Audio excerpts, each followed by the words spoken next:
Hello and welcome to the show. So the regular viewers of our channel will know that on Thursdays we normally do a setup challenge. This is where we get viewers to submit some rather crazy cars, and then me, Daniel and Husky try and race them or complete whatever challenge. Maybe it's a certain lap time, maybe it's try and get round a track without falling over. But we try and complete a certain challenge with them, and we've had pretty much everything you can think of. We've had jelly cars, which wobble around all over the place. We've had cars that don't have brakes, we have cars that don't have steering, we have cars that have no grip, and yeah, we've had all sorts of cars. The plan was to move on to Forza 5 and carry this series on 5. However, we don't have a storefront, so I'm not quite sure how we would get the cars, but I think we could probably work around that. The bigger problem, though, is we can't save multiplayer replays. If you had designed Forza to be tricky for us to do what we were trying to do, I don't think you could have done a better job, in all honesty.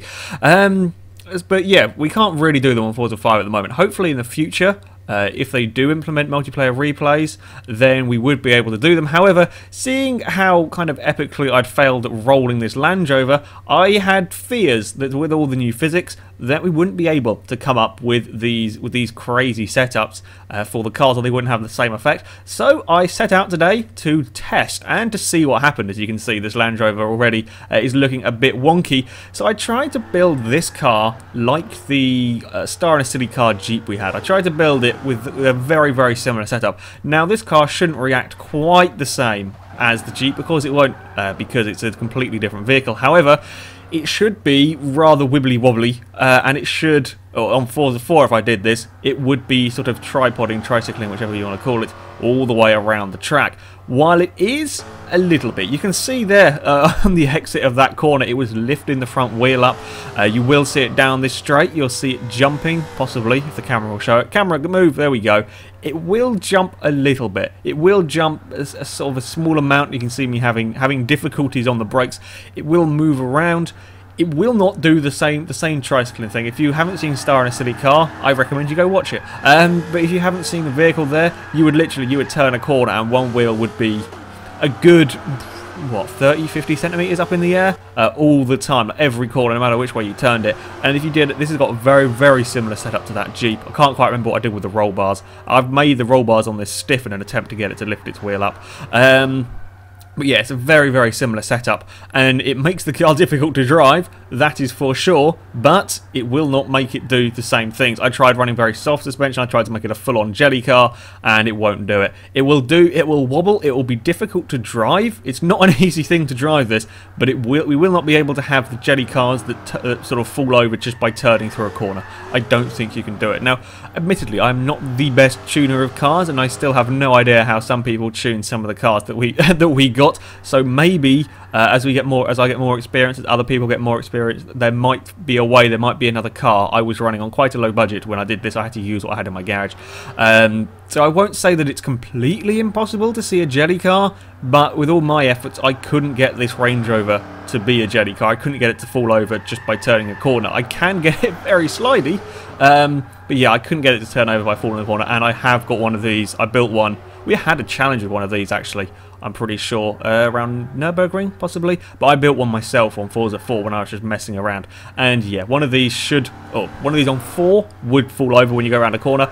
On here, it won't. Or at least I can't make it. I think jelly cars are going to be very unlikely when it comes to 5. So the first bit of bad news is out of the way. We move on next to what I called a bone shaker. This is when I was messing about with cars, experimenting.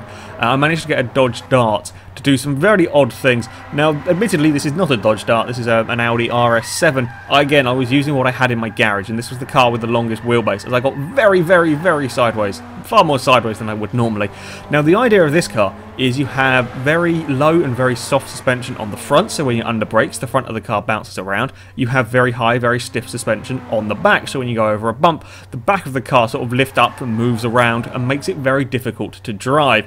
Now, it does this a little bit. I'm not showing you the onboard footage for this because I want you to be able to see how the car moves around from the outside view. You get a better idea sort of if a car's lifting wheels up and that sort of thing. But it shakes around a little bit under heavy braking, and you will see around here the back of the car does jump around a bit. Problem is we don't really have the same bumpy, same hilly tracks anymore. I mean, you've got the likes of Bathurst, is a very hilly track, but the hilly parts of it are very slow. You can't take much speed through them, especially in a car like this that's not very good to drive because all the setups are all wonky. You don't have the likes of Iberian, Camino, that were really very, very bumpy, or even Infineon that was very hilly. You just don't have that sort of track anymore. This is possibly the bumpiest track. I did try this at the last corner of Sebring as well, and again, it sort of bumps around a little bit. The back end jumps. However, it does make it incredibly oversteer, even for a four-wheel drive car. I may have got it a little bit. I saved it just about. I think I put quite a lot of the power to the rear wheels on this. I can't remember. Trying to kind of get it as close to the dart. I mean, I think with a smaller, with the same sort of length wheelbase, but a lighter car, when I took the weight out of the car, put weight reduction on it, it increased the amount it moves around. If I was to use a sort of similarly length of car that was a lot lighter, if I can find one, I think it would probably do a bit more, make it a little bit more tricky to drive. So I'm going to say for a Bone Shaker car, I think it is quite possible. I don't have the money currently to check, but yeah, I think it is quite possible to get one of these cars to sort of do the Bone Shaker thing. It won't be as effective as it was on Forza 4 because we don't have the same tracks for it to react on. Now, another sort of car that we have seen very regularly on these setup challenges is the ones with the silly cambers and toes, and I'm fairly sure they've exaggerated it even more as we have a look at Fiesta ST. Now, for this, again, I was using what I had. I have V8 swapped it, and it is rear-wheel drive, and as you can see, it is very, very tricky to drive. Now, we've had loads of cars with all sorts of wacky angles of camber and toe, and they all seem to do different things. I don't really know how people have made some of the cars we've had. Like some of the cars that steer on their own or just don't listen to what you do to the steering. I've never figured out how to build them. So I'm sure there is plenty of stuff you can do with them if you know what you're doing. With this one, I messed about and I came up with a car that spins the minute you try and steer. You just literally touch the steering, and it decides it's going to go round in a circle, and you can't do anything. There's absolutely nothing you can do about it. It doesn't sort of wander down the road in a straight line. Okay, it struggles putting the power down because the rear wheels are at a silly, silly angle. But, yeah, I can keep it in a straight line. I'm not constantly fighting it down here. It gets up to about 112, 120, I think. But the minute you turn just that little bit too sharply, I mean, I'm braking quite a lot. I'm trying to keep this thing under control. I'm sort of braking into the corners, not doing anything cataclysmically stupid. It just, you turn and it all of a sudden lets go, and it goes around in a circle. And the minute it starts going around in a circle, you cannot stop it. I tried. You just can't do anything. This is good news. Admittedly, it doesn't look like good news. It looks like I'm driving terribly, but it is good news. It means that the cars with all the ridiculous cambers and toes are still going to be utterly stupid to drive. As I run over the cameraman, I do apologise, FailRace cameraman, but you shouldn't be standing there. It's a dumb place to put a camera because people are going to run wide at that corner. But yeah, this does mean that all the silly cams and toes are going to work. They are going to generate some really rather stupid cars. And of course, if people know what they're doing and play around with the suspension as it goes around again, you'll be able to get all sorts of different effects, I would imagine, because as I said, I don't know quite what I'm doing with this, and this is what I managed to to come up with. So yeah, things are looking up. Something might actually still remain working for us. We move on finally to an Astra GTC with all the criticism of the car list and whatever. I'm very glad to see this car here. I really like this car. It's a great car.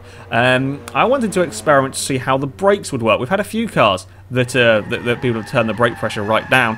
However, when you do that on Forza 4, you still have a little bit of braking. Even, no matter what you do, you're always going to have a little bit of braking. On here, you don't. If you put 0% brake pressure, you have absolutely no brakes. You will see me here. I've got my finger fully on the brake trigger, and the car drives exactly like normal. You can have no brakes at all, which again is more good news. Now, I was trying to make this car very, very slidey. I don't know, some of you might have seen a while ago, we had a Golf Laguna Seca, I believe, had very, very high rear tyre pressure, and basically it had very little brakes, and the minute you turn into a corner it sort of slid everywhere. I was trying to sort of replicate that, but of course I don't quite know what went into it. So I had high tyre pressure on the back. I put a lot of negative camber on the back to have a smaller contact patch between the tyres and the road in an attempt to get it to kind of oversteer everywhere. I couldn't get it to do that, but that might be just because I don't know what I'm doing when it comes to the setup on the car. But yeah, you take the brakes off, and you have nothing. You take the brake pressure off. I also put all the pressure to the back wheels. I don't know if I'd left it in, like, trying to make it kind of spin around, so if the back wheels did get any braking, it would cause it to kind of pivot.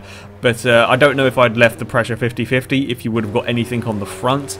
But yeah, the brakes do not work, so I was messing about trying to drive this on the handbrake, which was quite interesting. Trying to get this car stopped, especially for the corkscrew, using only the handbrake was rather interesting. Couple that with all the interesting wacky suspension layouts, and yeah, it was interesting to drive. I was finding myself sort of trying to tap the handbrake to get the car sort of stopped without being uncontrollable.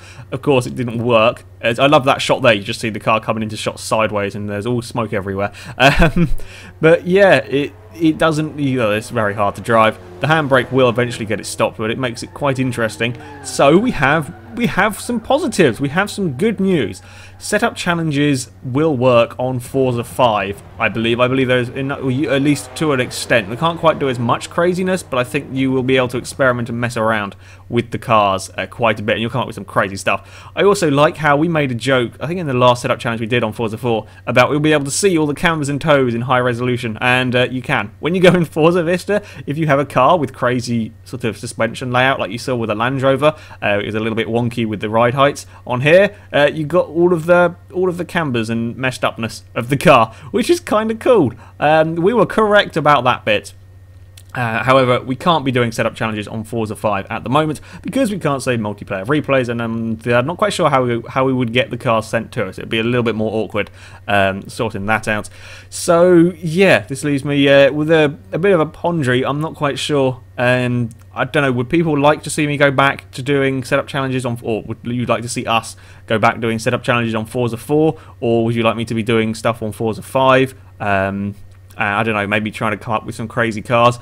I don't know. You tell me. You tell me what you guys would like to see, and we will make videos with that stuff in. I'm also trying to get the camera to kind of pan around nicely. It doesn't really work very well in Forza Vista. The camera controls, yeah, it's not quite designed for sort of nice slow-mo spinny shots. I ended up getting bored and tried going really quickly. So sorry. Yeah. Setup challenges, setup challenge cars, silly setups do exist. You will be able to make them, and they will handle rather wonkily, which is good news. It is good news for us, which means that potentially in the future we will be able to have some very silly slidey cars. However, that is it for this video, guys. So thank you very much for watching. If you have challenges and things you'd like to see us investigate in Forza 5, please do leave a comment in the comment section, or if that's all uselessly broken, then you can go to our forums and you can leave stuff there. However, that is it. So until next time, goodbye.